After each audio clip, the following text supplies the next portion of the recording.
situasi dan kondisi di Pasar Lawang Agung sehari sebelum perayaan Hari Raya Idul Adha tahun 2021 terpantau lumayan ramai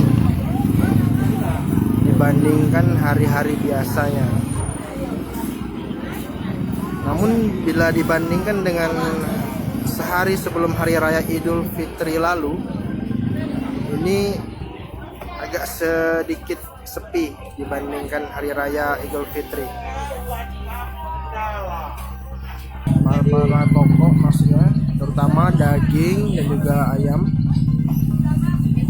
Jadi pantauan kami, harga daging di Pasar Lawang Agung ini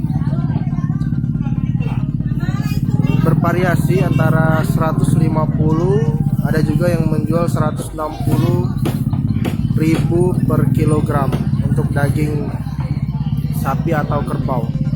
Sedangkan untuk harga ayam potong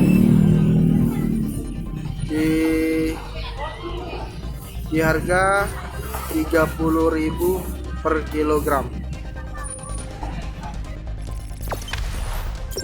Jangan lupa subscribe, share, komen, dan like ya.